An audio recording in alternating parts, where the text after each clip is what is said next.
The motel sat on the edge of a lonely highway, tucked away from the main road as if hiding from those who sought it out. Motel Serene, the sign read in rusty faded letters, though nothing about it seemed serene. The building loomed in the darkness, worn and neglected, and the vacancy sign flickered erratically, casting strange shadows across the peeling paint. Jack Winters gripped the steering wheel, stomach twisting as he took in the place. But he was exhausted, and it was the only place for miles. His phone's GPS had failed, and his gas tank was almost empty. It would have to do. The manager, a gaunt man with skin stretched too tight over his face, barely glanced up as Jack entered the lobby. "Room 7, he rasped, dropping a tarnished key onto the counter. He stared through Jack as if he wasn't there, his eyes unfocused and unblinking. "Checkout's at dawn. Don't be late." Jack took the key, feeling a chill crawl up his spine. Something about the man's hollow voice lingered with him as he made his way to room 7. The hallway was narrow, each door painted a sickly shade of green, and the carpet reeked of mildew. Room 7's door groaned as he unlocked it, revealing a small room with a single bed, a flickering TV mounted on the wall, and dim lighting that barely illuminated the space. The window was sealed shut, with curtains that looked like they hadn't been touched in decades. He shrugged off his discomfort, dropped his bag, and sat on the edge of the bed, too tired to care. As he lay back, Jack noticed something odd, a shadow that didn't belong. It stretched across the wall, moving even as the dim light flickered above him. He blinked, telling himself it was a trick of his tired mind, and pulled out his phone to distract himself. But the phone screen was blank. No service, no data, just a black screen that showed his own reflection, and something else behind him. His blood ran cold as he turned slowly. There, standing in the corner, was a figure shrouded in darkness, a woman with hollow eyes and a mouth that seemed stretched far too wide, as though frozen in a silent scream. Jack shot up, heart pounding, and flicked on the room's light. Nothing. The corner was empty, and the room looked as shabby and desolate as before. Telling himself it had to be his imagination, Jack tried to sleep. But the silence was heavy, pressing down on him like a weight, broken only by soft, scuttling sounds within the walls. He tried to ignore it, but the scratching grew louder, becoming a maddening chorus of rustling and scraping that filled his ears. Frustrated, he sat up, the blanket tangled around his legs, and listened closely. It sounded almost like whispers, distant but distinct, coming from within the walls. He strained to hear, leaning closer, and the words became clear. "Leave, while you can." A jolt of fear shot through him. It had been a whisper, a voice unmistakably close to his ear, though no one else was in the room. He jumped out of bed, heart racing, and rushed to the door, desperate to escape. But when he pulled on the handle, it wouldn't budge. The lock wouldn't turn, as if it had fused in place. Panic surged as he pulled harder, but the door remained stubbornly closed. A chill settled in the air, and the light above him dimmed, flickering until the room was bathed in an eerie half-light. The scratching resumed, louder than before, and Jack backed away, feeling his skin crawl as the walls seemed to close in around him. His mind raced, searching for a rational explanation, but all thoughts fled when he saw her again. The woman from the corner, standing just inches away from him now, her hollow eyes staring straight into his. Her face was a mask of agony, stretched and distorted, and her skin was pale, almost translucent. Her mouth opened, a slow, deliberate motion that stretched impossibly wide, and Jack felt a scream rise in his throat. But no sound came out. He was frozen, paralyzed under her gaze as she leaned closer, her cold breath brushing against his cheek. "He never lets us leave," she whispered, her voice echoing around the room. Jack's chest tightened, and he could hardly breathe. Her gaze bore into him, piercing and relentless, and as he looked into her empty eyes, he saw flashes of others. Faces twisted in terror, all trapped, all doomed. The room felt darker, the walls seeming to pulse and shift, closing in like a living thing. Jack stumbled back, eyes darting around for any escape, when the floor creaked beneath him. He looked down, realizing too late that the carpet was moving. It writhed under his feet, like something was slithering just beneath the surface. He jumped back, heart pounding as the ground bulged and rippled, forming shapes. Hands reaching up, clawing, pressing against the floor from below. Dozens of them, stretching and writhing, trapped beneath the surface, their silent screams forming a twisted mosaic of agony. In desperation, Jack ran to the bathroom, locking himself inside. He gripped the sink, his knuckles white, struggling to catch his breath. He splashed water on his face, trying to shake off the terror. But when he looked up, the mirror was covered in words, written in a dark, sticky substance that dripped down the glass. "Leave, leave, leave." But the door behind him clicked open, though he had locked it. He turned slowly, dread pooling in his stomach, and found himself face to face with the manager. His gaunt face twisted into a smile that was more a grimace, and his eyes glowed with a strange, feverish light. "Leaving so soon?" he asked, voice a low, mocking drawl. Jack backed away, pressing against the sink, his throat dry. I need to get out of here." "Oh, I'm afraid you're part of the family now," the manager said, stepping closer. "Motel Serene doesn't just let anyone go." Before Jack could react, the floor trembled, and he felt himself being pulled down as if invisible hands were dragging him. He clawed. He clawed at the floor, struggling to resist, but the pull was too strong.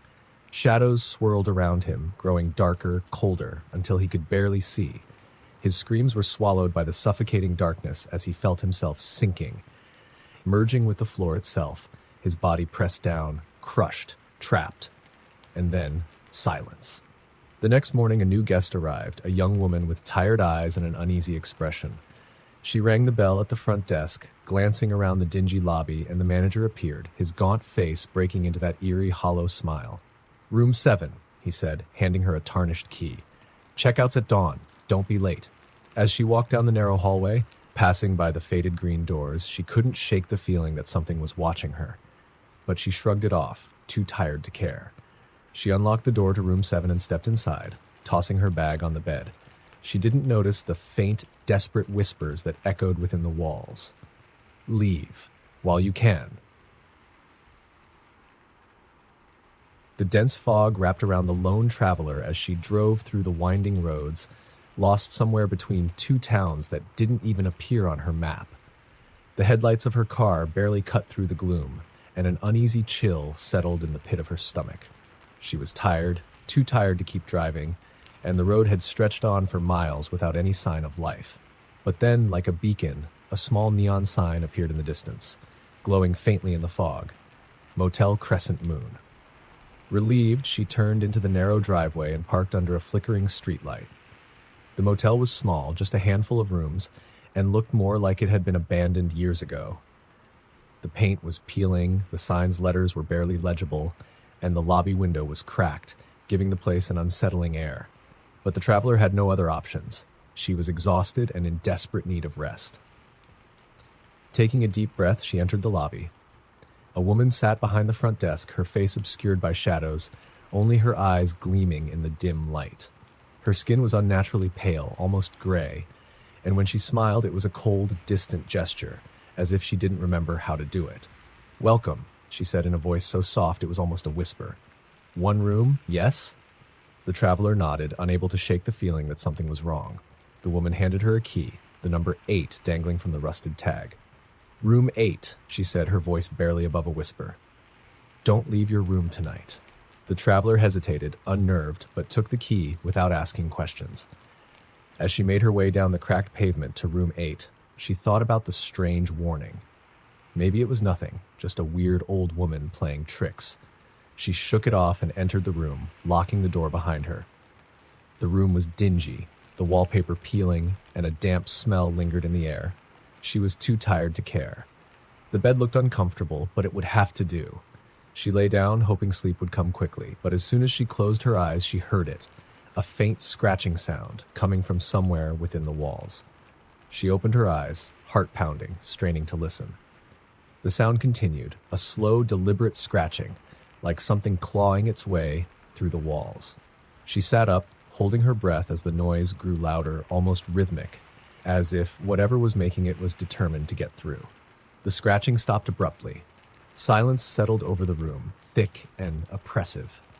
She exhaled slowly, trying to calm herself when she heard another sound, a soft, shuffling footstep just outside her door. She froze, her eyes locked on the doorknob, which rattled as if someone or something was trying to open it. The lock held, but she could hear heavy breathing on the other side, ragged and labored, just inches away. "Hello," she called out, her voice barely a whisper. There was no response, just the slow, agonizing creak of the doorknob turning back and forth, as if whoever was out there was testing the door, waiting for the right moment. The The breathing grew louder, more insistent, and then came a low, guttural whisper from the other side. "Come out! Come out!" She stumbled back, her heart racing, staring at the door with wide eyes. The voice was hoarse, filled with a cruel eagerness that made her skin crawl. She didn't dare move, afraid that whatever was outside would hear her. But the whisper continued, relentless, and the doorknob rattled harder. The traveler crept to the farthest corner of the room, curling up against the wall, her eyes fixed on the door. She prayed that it would hold, that the thing outside would give up and leave. But then she heard it, a scraping sound at the window. Slowly, she turned her head, dreading what she might see, and there it was. A pale, distorted face pressed against the glass, grinning wide, its teeth sharp and gleaming. Its eyes were black pits, empty and soulless, and its bony fingers scratched at the window, dragging slowly down the glass with a terrible nails-on-chalkboard sound. "Let me in," it whispered, its lips barely moving. "I just want to see you." Her breath caught in her throat as she watched it, paralyzed with terror. The figure continued to scratch at the window, its fingers leaving long, thin trails across the glass. The grin grew wider, almost splitting its face as if it could sense her fear. And then, suddenly, the lights flickered, and the room was plunged into darkness. She couldn't see the figure anymore, but she could still hear it. Its ragged breathing, its soft, cruel laughter just outside the glass. In the darkness, it seemed even closer, as if it had somehow slipped inside without her noticing. Desperate, she reached for her phone, hoping to call for help, but the screen was dead. Nothing but a black mirror that reflected her terrified face, and something else lurking behind her in the shadows. She spun around, heart pounding, but there was nothing there, only empty darkness. The silence was deafening, pressing down on her, and for a moment she thought she was alone. But then, from somewhere in the corner of the room, she heard the soft, unmistakable sound of breathing. Her body froze, every instinct screaming at her to run, but she couldn't move. The breathing grew louder, closer, until it was right next to her, hot and heavy against her skin.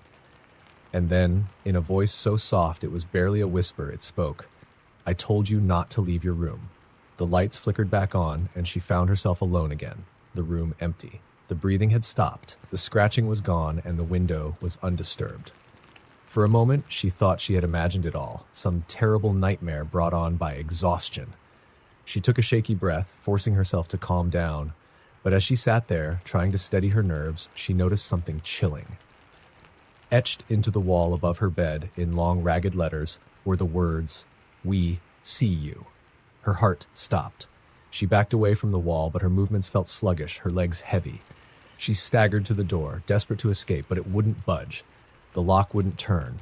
The handle was frozen, as if the room itself had decided to keep her there. And then she heard it, the soft scratching, coming from behind her again, from the walls, from the window, from every corner of the room. The whispers returned, echoing around her, growing louder, closer, until they filled her ears, a terrible, relentless chorus of voices. As the lights flickered once more, the last thing she saw was the pale, grinning face pressed against the window, staring at her with eyes as black as the void. The following morning, when the woman behind the desk checked the room, she found it empty. The bed was unmade, the belongings were gone, but the words remained scratched into the wall above the bed.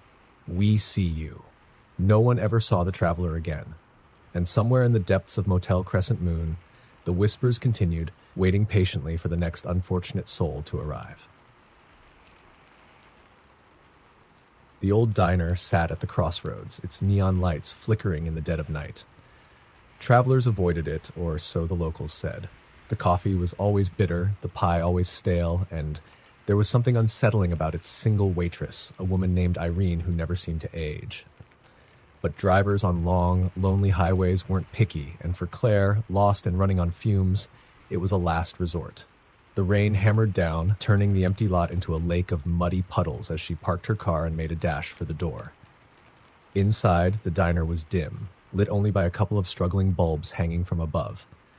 A musty smell lingered in the air, heavy and stale, as if it had been closed up for decades. The jukebox in the corner hummed softly, but no music played. Claire looked around, feeling a chill as she took in the place. The booths were empty, and the only sound was the faint buzz of the lights. Then she saw her, a figure standing at the counter, a woman with wiry, gray-streaked hair pulled into a tight bun.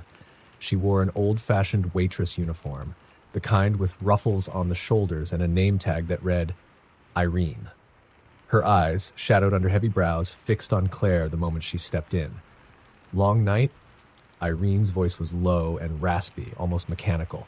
She didn't smile. She just watched Claire with an unblinking stare, her expression as still as stone. Claire nodded, shivering as she slid into a booth. I could use some coffee, she said, trying to shake off the eerie feeling that crept over her. The diner felt frozen in time, like stepping into a relic from another era. She glanced out the window, hoping to see some sign of other cars, but the parking lot was deserted. Coffee, Irene muttered, as if tasting the word. She moved slowly to the coffee pot, her movements stiff, robotic, like someone imitating human gestures. She poured the coffee, not spilling a drop, and slid the mug across the counter without taking her eyes off Claire. Thanks, Claire said, forcing a polite smile. She took a sip and nearly gagged. The coffee was lukewarm, with a sour, metallic taste. But she forced it down, figuring she could drink it quickly and get back on the road. She tried to make small talk to distract herself. Quiet night, huh? Irene just stared at her, expressionless. It's always quiet here, she said, her voice soft but unsettling. Her eyes were distant, as if focused on something far beyond the walls of the diner. A shiver ran down Claire's spine, and she looked away, suddenly uncomfortable. She thought about leaving, but the rain was coming down harder, and she wasn't even sure she had enough gas to make it to the next town. She needed directions, and against her instincts, she decided to ask the strange waitress. Do you know how far it is to Ridgemont? Claire asked. Irene's face twitched, her eyes narrowing slightly. She didn't answer immediately, and when she finally did, her words came out slowly, carefully, as if she were choosing them with deliberate caution. Ridgemont? She echoed, almost as if she didn't understand the word. Not far, but I wouldn't go that way. Not at night. Claire raised an eyebrow. Why's that? But Irene just turned away, her gaze drifting to the dark corner of the diner, where shadows seemed to gather, darker than they should be. People who go that way don't always come back. Claire felt a chill crawl up her spine, her instincts screaming that something was very, very wrong. She wanted to leave, to bolt for the door, but her feet felt rooted to the spot. She took another sip of the coffee to calm her nerves, glancing around the diner. There was something off about the place, something she couldn't quite put her finger on. And then she noticed the photographs on the wall. They were old, black and white photos, each one framed in dusty, cracked glass. They depicted various people, men, women, children, all wearing strange expressions as if caught in mid-scream. Their eyes were wide, mouths frozen in silent terror. Some of the photos were faded, nearly rubbed out, but every face seemed to stare at Claire, their eyes pleading, as if they were trying to warn her.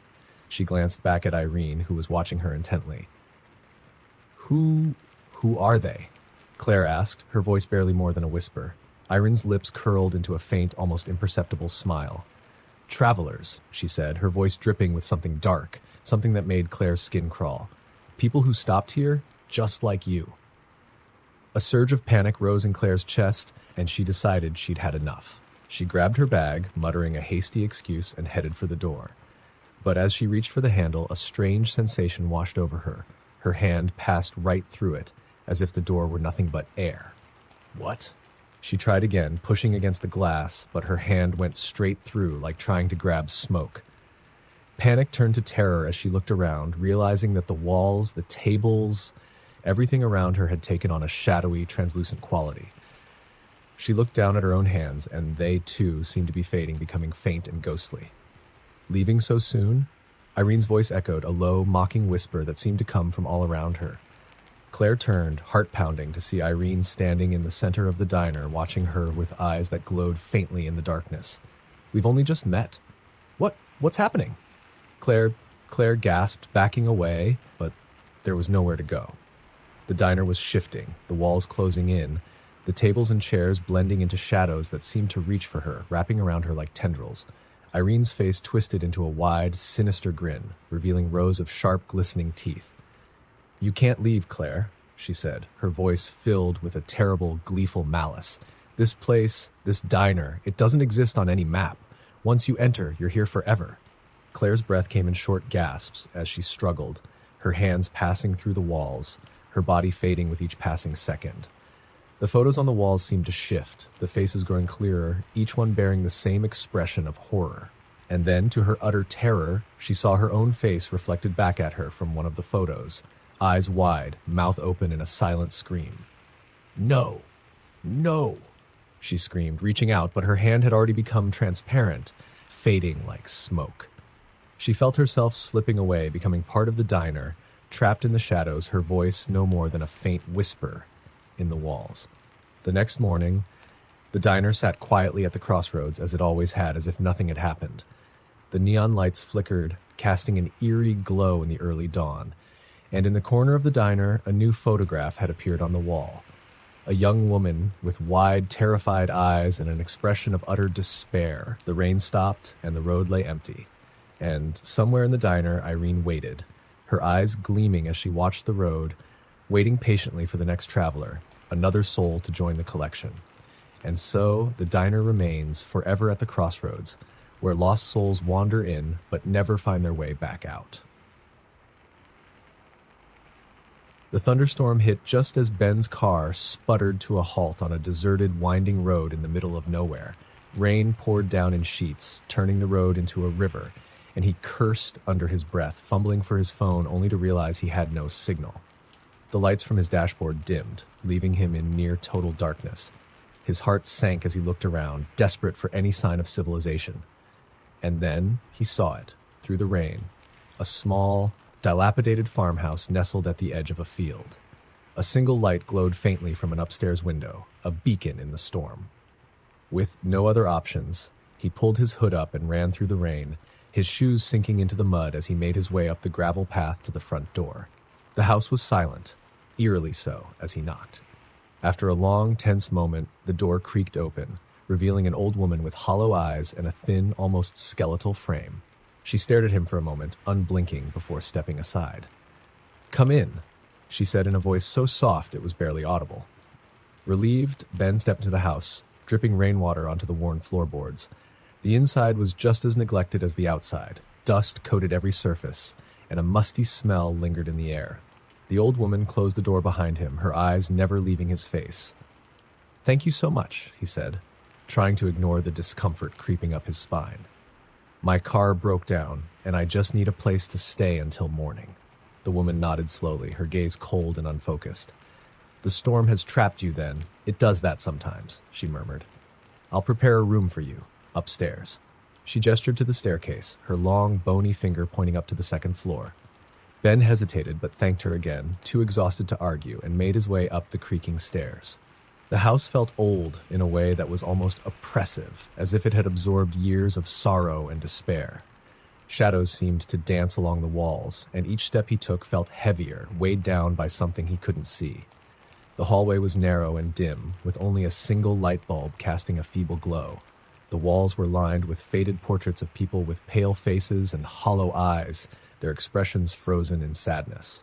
As he passed by, he had the unsettling feeling that their eyes were following him, watching his every move.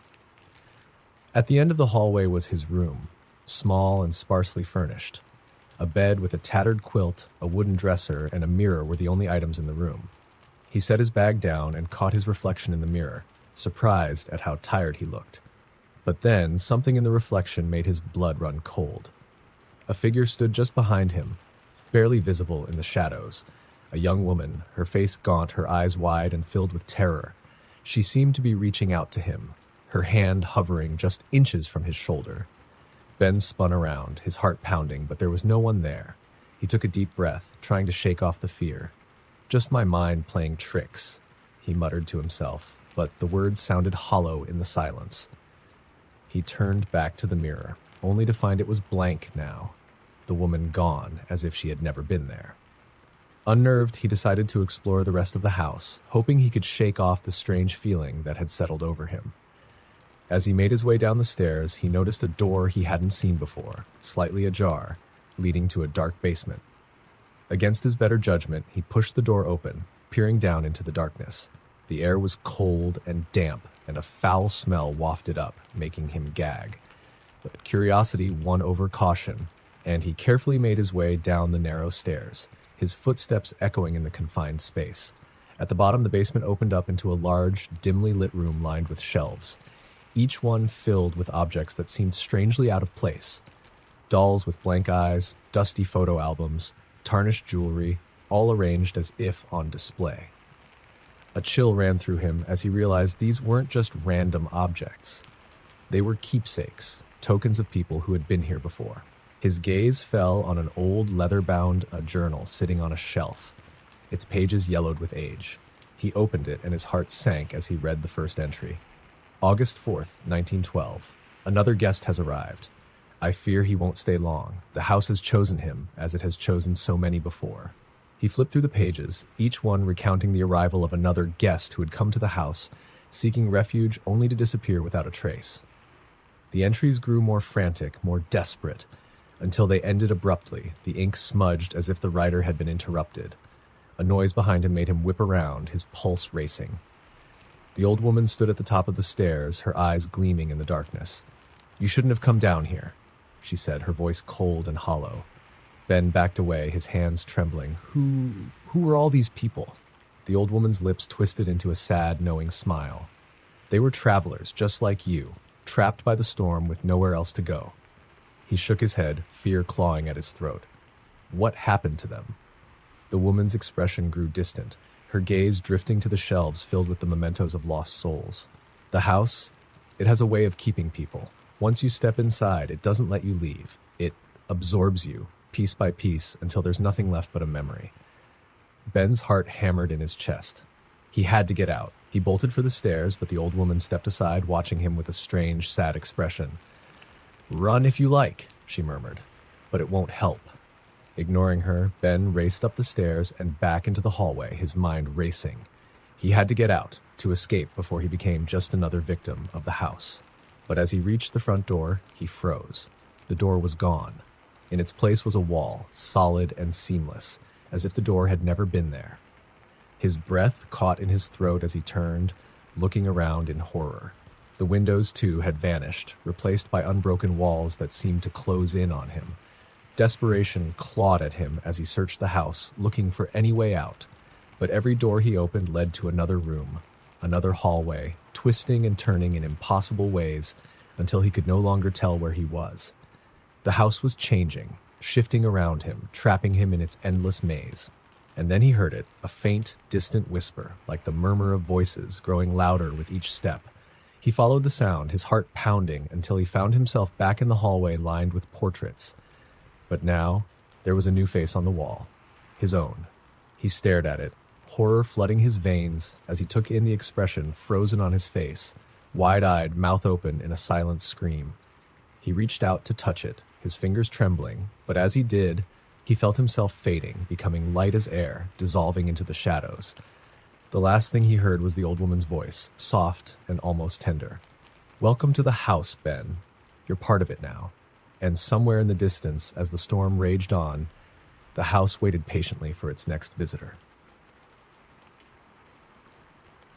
The rain began as a drizzle, tapping lightly on the roof of Henry's car as he navigated a winding mountain road late at night. A thick fog rolled in, reducing visibility, and he squinted through the windshield, trying to keep his eyes on the road.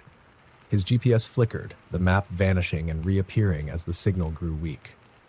Then, just as he began to worry he'd taken a wrong turn, he spotted it through the mist, an old wooden sign swaying slightly in the wind.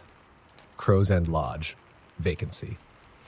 The idea of spending the night on the side of the road was less appealing than a room in a rundown lodge, so he made the turn, rolling down a long gravel path that led through the dense trees until the building loomed in the headlights. The lodge was enormous, its dark wood exterior soaked from the rain, the windows casting a dim amber glow that was somehow less than welcoming. But Henry shook off his unease, grabbing his bag and jogging up the steps to the front door. Inside, the air was musty, tinged with the faint scent of old wood and something sour that he couldn't quite place. The front desk sat empty, but before he could ring the bell, a man appeared from a shadowy doorway. He was tall, his eyes hidden behind thick-rimmed glasses, his posture slightly hunched. "Welcome," the man said, his voice low and slow. "You're our only guest tonight." Henry gave an awkward nod, glancing around. Just looking for a room for the night. Got stuck in the fog. The man nodded, his lips curving into a strange smile. Of course, we have just the room for you. Room 213. He handed Henry a brass key, its metal worn and slightly cold to the touch. There are only 2 rules here, he continued, his voice lowering even further. First, don't leave your room after midnight. And second, don't answer if anyone knocks on your door. No matter what. A cold shiver ran down Henry's spine, and he forced a smile, figuring it was some kind of creepy prank. Understood. Thanks. The man's smile didn't fade. Enjoy your stay. With an uneasy laugh, Henry made his way up the narrow staircase, his footsteps echoing down the dark, empty halls as he searched for his room. The lodge was filled with unsettling silence, as though every corner held a secret. The wallpaper was peeling, the carpet faded and frayed. At last, he found room 213 and unlocked the door, stepping inside. The room was simple: a bed, a small dresser, a mirror above the sink, and a single window looking out into the darkness of the forest. He tossed his bag onto the bed, noticing a faint chill in the air despite the warmth from the radiator. Midnight. Don't leave. Don't answer. He couldn't shake the words from his mind, though he laughed at himself for being rattled by the strange rules. The thought lingered as he unpacked, but soon exhaustion took over, and he lay down on the creaky bed, falling into a fitful sleep. Then, at precisely midnight, a sound pulled him from his sleep. Knock! Knock! Knock! The noise echoed in the silent room, loud and insistent. He froze, eyes wide as he remembered the front desk clerk's warning. Don't answer if anyone knocks on your door. No matter what. The knocking continued, slow and rhythmic. Henry held his breath by feeling the hairs on the back of his neck stand up. Then he heard something else. Soft, desperate whispers just beyond the door. Please, a voice whimpered. Let me in. I need help. Henry's heart pounded, every instinct telling him to get up and check the door, to see if someone truly needed help. But his mind flashed back to the man's warning, and he stayed where he was, clenching his fists as the whispers grew louder, more pleading. Please, don't leave me out here. I'm scared. The voice cracked, filled with terror. Henry squeezed his eyes shut, willing the sound to stop. But then the knocking changed, growing harder, faster, as if the person on the other side was slamming their fists against the door in desperation. Let me in, the voice screamed, rattling the door. The hinges creaked as if straining under the force. And then, just as suddenly as it had started, the knocking stopped. The silence was suffocating, and Henry lay there, too afraid to move, listening to the faint sound of his own breathing. Hours seemed to pass before the faint gray light of dawn filtered through the window, bringing with it a thin layer of mist that pressed against the glass. He rose from the bed on shaky legs, cautiously opening the door to find the hallway empty. Everything was still, just as it had been the night before. Shaken but relieved, he hurried down the stairs, hoping to find someone to ask about the strange events. But when he reached the front desk, it was empty. Only a note sat on the counter, scrawled in hurried handwriting. If you leave, do so quietly. It's best they don't know you were here. Henry didn't need any more encouragement. He grabbed his bag and left, stepping out into the chilly morning air, and made his way to his car. He glanced back at the lodge only once, and for a split second, he thought he saw someone standing in the window of room 213, staring down at him with hollow, dark eyes. He drove down the mountain road, the mist thick and heavy around him, not daring to look back again until he was miles away. Later that day, his curiosity got the best of him, and he stopped at a small town at the base of the mountain. He asked an older man in a diner if he knew anything about Crow's End Lodge. The man's face paled, his eyes widening as he shook his head. That place, it burned down years ago, the old man said in a whisper, as if afraid of saying it too loudly. There was a fire, killed everyone inside. They say it was cursed, that the spirits of the people who died they're still there, stuck, still knocking on the doors, looking for a way out. Henry's stomach turned, his mind racing. The old man leaned closer, his voice barely a whisper. Folks say that every now and then, travelers find their way to that lodge, drawn in by something dark. And those that stay the night, well, they say some of them are never seen again. Henry's blood ran cold as he left the diner, the old man's words echoing in his mind. He'd escaped Crow's End Lodge, but he couldn't shake the feeling that he'd been marked by it, that somehow the place still lingered in the shadows, waiting for him to return. And on certain dark nights, when he was alone in his apartment, he'd hear it. A faint, familiar sound just beyond his door. Knock, knock, knock. And he'd freeze, every nerve in his body screaming at him to stay silent, to ignore it, to pretend he hadn't heard anything. Because he knew that if he answered, there would be no escape, no coming back. The lodge, it seemed, wasn't done with him yet. The rain was relentless that night, battering the lone diner by the highway where Mara had taken refuge after hours of driving through the storm. The place was almost deserted, save for a trucker dozing in the corner and an elderly waitress with weary eyes and a cigarette-stained voice. Mara was exhausted, her eyes gritty from lack of sleep, and she had miles left to go. She ordered a coffee and tried to shake off the uneasy feeling that had settled over her since she'd left the last gas station. "Road's no good tonight," the waitress murmured, pouring her coffee with a look that lingered just a little too long. "This kind of night brings the lost souls out." Mara forced a smile, unsure if the woman was trying to spook her or simply making conversation.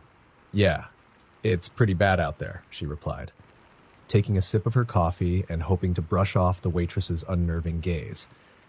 "Just be careful if you stop again," the waitress said, her voice barely above a whisper. "Places around here, they have a way of keeping people." Mara chuckled uneasily. "Thanks. I'll keep that in mind." An hour later, she was back on the road, the rain pounding against her windshield. The highway stretched out before her like an endless black ribbon, swallowed by darkness on all sides. The monotonous rhythm of the rain began to lull her into a daze when she saw it, a flickering neon sign in the distance, glowing through the mist like a beacon. "Gray Pines Motel, vacancy," it read. Relieved to have found a place to rest, Mara pulled into the parking lot, which was strangely empty, save for a single car parked far off to the side. The motel looked like it hadn't been updated in decades, its paint peeling and its windows dark.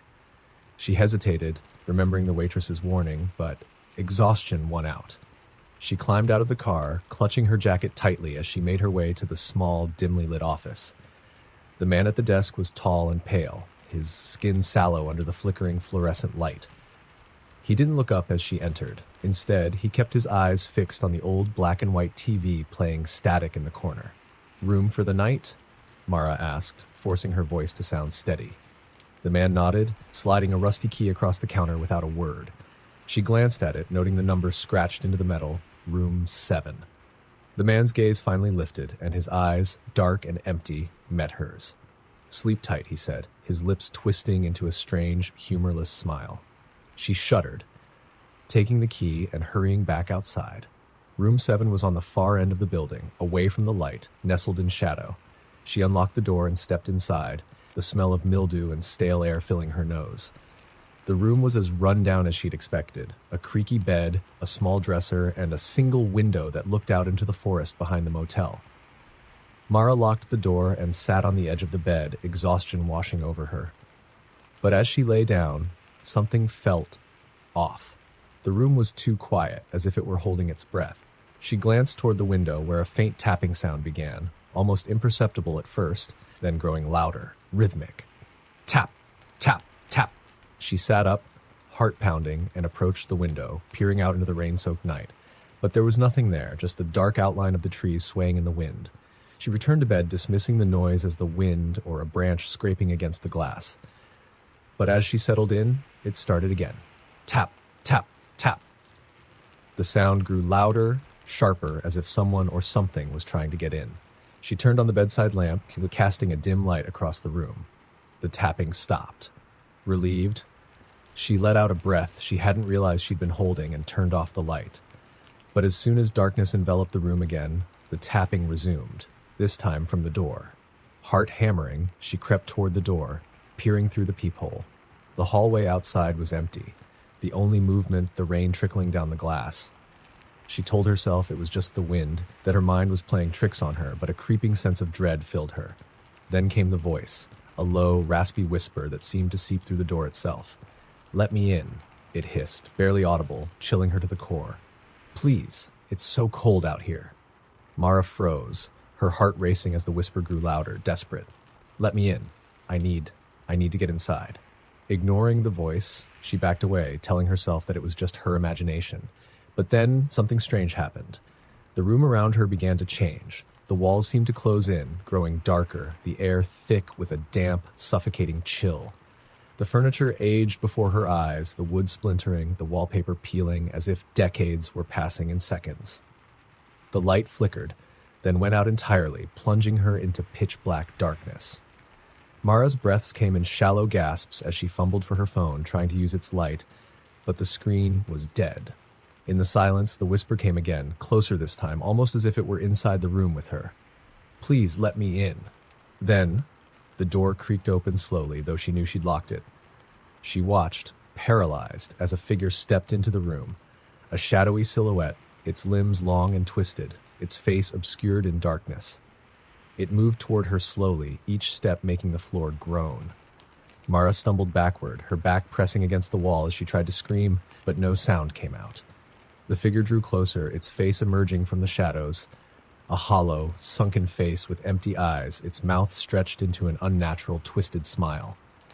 "You shouldn't have stopped here," it whispered, its voice low and grating. "We're all here now, and so are you." She closed her eyes, waiting for the figure to reach her, to do whatever it intended. But when she opened them again, the room was empty. The figure was gone, the walls were back to normal, and the door was closed as if it had never been opened. Shaking, she bolted out of the room and into the hallway, desperate to get out of the motel. But as she reached the lobby, she stopped dead. The man at the desk was still there, but he wasn't watching the TV anymore. He was staring at her, his eyes hollow and dark.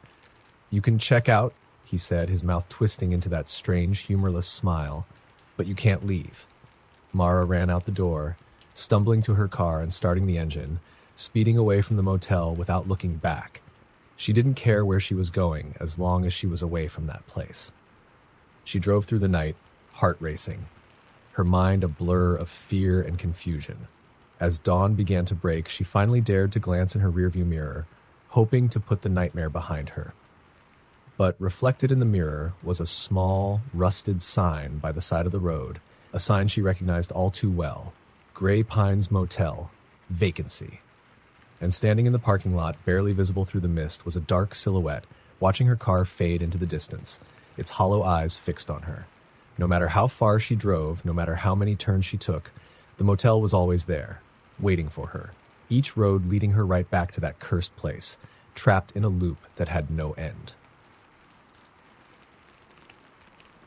The rain poured down in thick, icy sheets, and Miles could barely see the road ahead. The storm had hit suddenly, drenching his car in cold water, and his GPS had long since lost signal. He was on his way to a reunion out in the countryside, but somewhere along the way he'd taken a wrong turn. As he squinted through the downpour, searching for any sign of life, he finally saw it, a faint glow up ahead. It was a sign for a place called the Hollow Grove Motel. The letters flickered, struggling to stay lit in the storm, and a few of them had burned out altogether. It looked like a relic from another era, forgotten in the middle of nowhere. But it was open, and after hours of driving through endless rain, Miles wasn't about to turn it down. He pulled into the parking lot, barely noticing the handful of cars parked in the shadows. There was something strange about them. Old, even ancient, models he'd only seen in classic car shows or black and white movies. But he shrugged it off and rushed through the rain to the motel lobby. The lobby was dimly lit, the walls lined with faded wallpaper and framed black and white photos that looked unsettlingly old. There was no one at the front desk, just a tarnished brass bell. Miles tapped it, the metallic chime echoing through the empty room. After a moment, a man shuffled out from the back room. He was tall and thin, his skin pale and stretched tight over his cheekbones. His eyes were shadowed as if he hadn't slept in years, and his voice came out in a low, rasping drawl. "Room for one?" Miles nodded. "Just for the night. I got lost in the storm." The man gave a slow nod, his expression unreadable. "Room 9, down the hall, to the left." He slid a key across the counter, and when Miles took it, he noticed the tag was old and scratched, like it had been passed down through countless guests before him. He thanked the man and made his way down the narrow, dimly lit hallway to room 9. The room was small and smelled faintly of mildew, but it was warm and dry. There was a single bed, a small dresser, and a mirror over the sink. A dusty window looked out onto the rain-soaked parking lot. The storm was getting worse, lightning flashing every few seconds, casting the room in harsh, eerie light. He kicked off his shoes, lay down on the bed, and closed his eyes. But just as he was starting to drift off, he heard a faint sound. Click, click, click. It was coming from the hallway, a rhythmic, clicking sound like heels tapping slowly down the corridor. At first, he thought it might be another guest, but the sound was too deliberate, too steady. Click, click, click. It was growing louder, and each step seemed to echo through the empty halls. Curious, he got up and peeked through the peephole. The hallway was empty, though he could still hear the clicking, closer now, almost right outside his door. Then, silence. He waited, holding his breath, his heart pounding.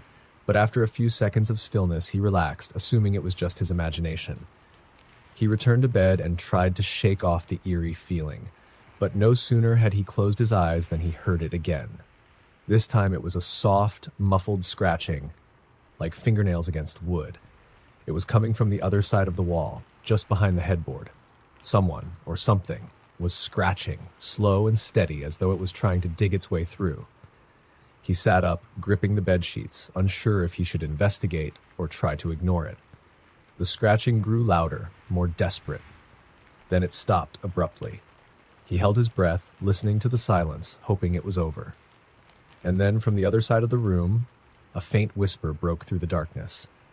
"Help me." Miles's blood ran cold. It was a woman's voice, low and pleading, coming from somewhere close. Too close. He got up, his eyes scanning the room, but he couldn't see anyone. The voice came again, louder this time. "Please, let me out." The sound seemed to be coming from behind the mirror. Trembling, he approached it, reaching out to touch the glass. It was freezing, as though the mirror were made of ice. His hand hovered over it, uncertain, when he heard another voice. "Don't." It was a man's voice this time, firm and insistent. He whipped around, expecting to see someone in the room, but he was alone. The voice echoed, low and warning, "Don't. Let her out." Heart pounding, he backed away from the mirror, realizing something was terribly wrong. He turned and opened the door, stepping into the hallway. But the hall was different now, darker, the lights flickering in and out, casting long, shadowy figures that danced across the walls. He hurried back toward the lobby, but as he reached the end of the hall, he stopped dead in his tracks. The lobby was filled with people, all standing silently, their heads tilted down, their faces obscured. They were dressed in old-fashioned clothes, some of them wearing hats and long coats from decades past, others in tattered nightgowns and suits. He called out, but none of them moved. It was as if they were frozen, waiting for something. Then, one by one, they began to lift their heads, their hollow eyes fixing on him.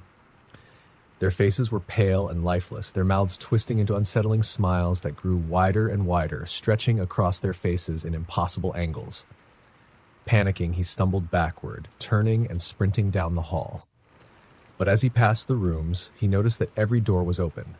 Inside each room stood a figure, watching him silently with those same dead eyes and twisted smiles. He ran faster, his footsteps echoing as he reached his room and slammed the door shut. Heart pounding, he leaned against the door, trying to catch his breath. But when he looked up, he saw that the mirror on the wall was covered in handprints, small, ghostly handprints, as if dozens of people had pressed their hands against the glass, reaching out for him. In the reflection, he saw them again, the figures standing behind him, their faces twisted in silent screams. The room grew colder, their faces edging closer and closer in the reflection, their hollow eyes staring into his. Then, just as suddenly as it had begun, the room went silent. The figures were gone, and the mirror was clear. Miles backed away, his heart racing, his mind reeling. He had to get out. Grabbing his keys, he bolted from the room, racing down the hall and out into the rain. He didn't stop running until he reached his car. He fumbled with the keys, his hands shaking, and started the engine, speeding away from the Hollow Grove Motel without looking back. As he drove, the rain began to let up, and he finally let himself relax.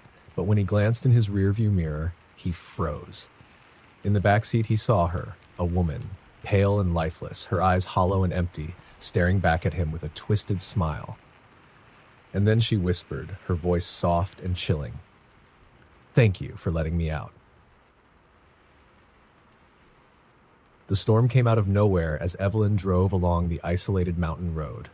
The winding, fog-covered route through towering pines seemed eerie enough without the pounding rain and flashes of lightning that now threw jagged shadows across the road.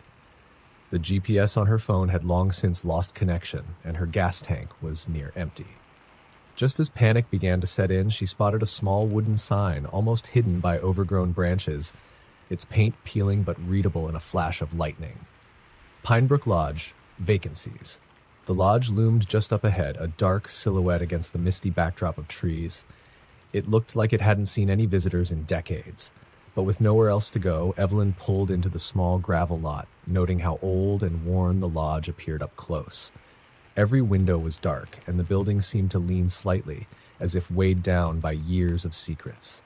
A dim light flickered from inside the front office. Evelyn hesitated, but she was cold, soaked to the bone, and desperate for shelter. She pushed open the door, a small bell jingling as she entered. Inside, the lobby was decorated with old, dusty furniture and faded paintings of forest scenes that had long since lost their color. The air smelled of mildew and old wood, and a faint chill lingered despite the shelter. From behind the front desk, an elderly woman appeared, moving slowly but with an unsettling steadiness. She wore a dark dress with a high collar, her hair pinned back tightly, and her skin was so pale it was almost translucent. She looked up at Evelyn with piercing eyes that seemed to see straight through her. "Room for the night?" the woman asked, her voice low and raspy. "Yes, please," Evelyn replied, trying to shake off the feeling that she was being scrutinized. The woman handed her an old-fashioned key with a tag that read, "Room 4. "Second floor, end of the hall," the woman instructed. Her thin lips curved into the slightest hint of a smile, though it didn't reach her eyes. Evelyn thanked her and made her way up the creaky, narrow staircase. The hallway on the second floor was even dimmer than the lobby, the carpet frayed and stained in places. She found room 4 at the far end and unlocked the door, feeling a sense of relief as she stepped inside.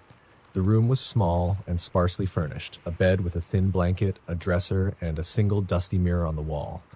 The window looked out over the forest, where fog clung to the trees like a shroud. Evelyn changed into dry clothes and tried to settle into bed, but sleep wouldn't come. Something about the place felt wrong, and every sound seemed magnified in the silence. Then she heard it, a faint humming, like a lullaby, coming from the hallway. She held her breath, listening intently. The sound grew louder, soft but mournful, as if someone were singing in sorrow just outside her door. Evelyn got up and moved quietly to the door, pressing her ear against it. The humming stopped, replaced by a low, whispering voice. She couldn't make out the words, but the tone was pleading, desperate, as if someone was begging to be heard. Against her better judgment, she opened the door a crack and peered into the hall. It was empty, dark and still, with no sign of anyone there. She shivered, feeling a chill run down her spine, and closed the door, locking it securely behind her. She returned to bed, trying to convince herself it was just the wind or her imagination. But then she heard it again. This time it was a soft knock on her door, 3 slow, deliberate taps. She froze, her heart pounding, waiting for the knock to come again. Tap, tap, tap. Who's there? She called out, her voice trembling. Silence. Slowly, Evelyn approached the door and looked through the peephole. Her stomach twisted as she saw the hallway was still empty, just as before. Feeling a mixture of dread and frustration, she backed away and returned to bed, deciding to ignore whatever was happening. But sleep was impossible now. Every creak, every whisper of wind outside sounded amplified in the suffocating quiet. A few minutes passed, and then, as if to taunt her, the humming started again. It was coming from inside the room this time. Evelyn's eyes widened as she scanned the room, trying to pinpoint the source. The humming grew louder, almost echoing, filling the small space. Her gaze landed on the mirror hanging on the wall, and her heart nearly stopped. In the reflection, she could see her bed. But lying on it, almost perfectly layered over where she was sitting, was the outline of another figure. The faint silhouette of a woman lay beside her, her form barely visible but undeniably there. The figure's face was turned toward her, its features dark and empty, and its mouth moved, continuing the haunting lullaby. Evelyn bolted from the bed, backing against the wall, unable to tear her eyes away from the mirror. The figure seemed to shift, slowly turning its head to look directly at her. Even though Evelyn knew it wasn't real, it couldn't be real.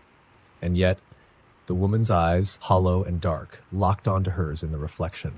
She squeezed her eyes shut, forcing herself to breathe. When she opened them again, the bed was empty, the figure gone. She barely had time to calm down before a sound, like nails scratching against wood, came from behind the mirror.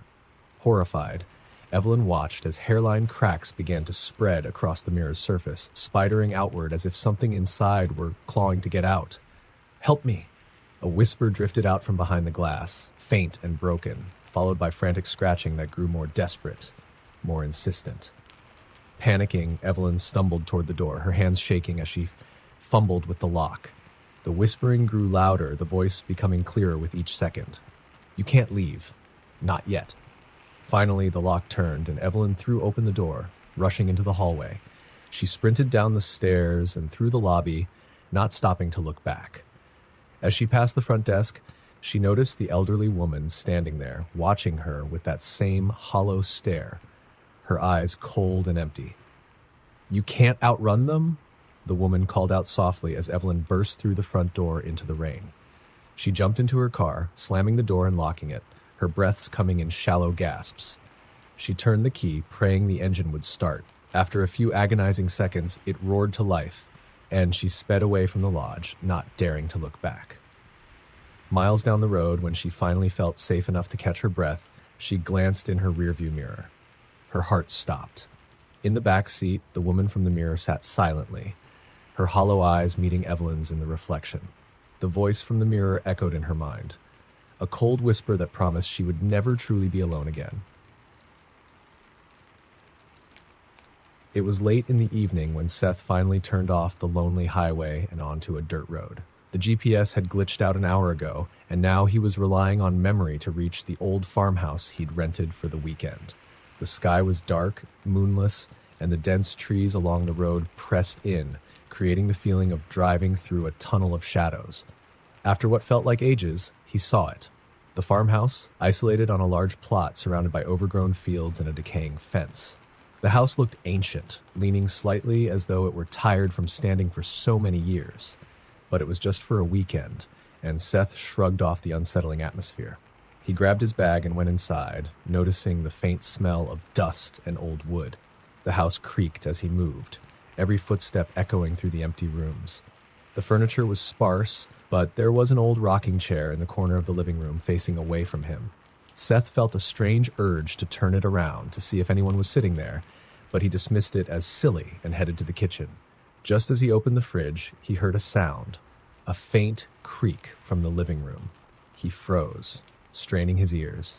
There it was again, like the sound of wood shifting under weight.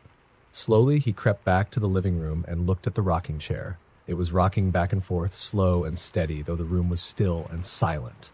Seth took a shaky breath and called out, "Hello? Is anyone here?" The chair stopped moving.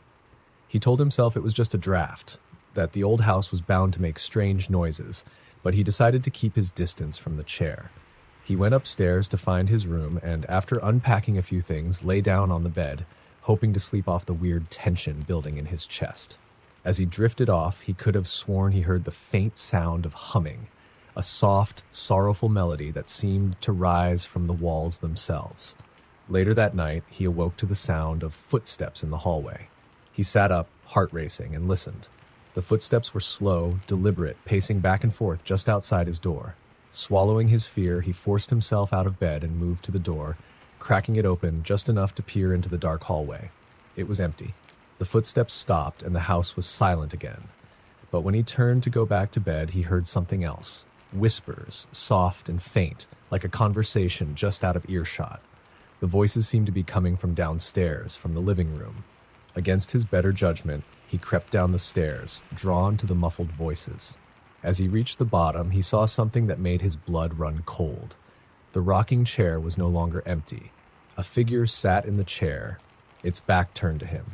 It was tall and thin, dressed in clothes that looked centuries old, the fabric worn and frayed. The figure's head was bent low, as if it were looking down at something in its lap. Seth's heart pounded as he took a step back, but a creak from the floorboard made the figure's head snap up. The figure turned to face him, and Seth stifled a scream.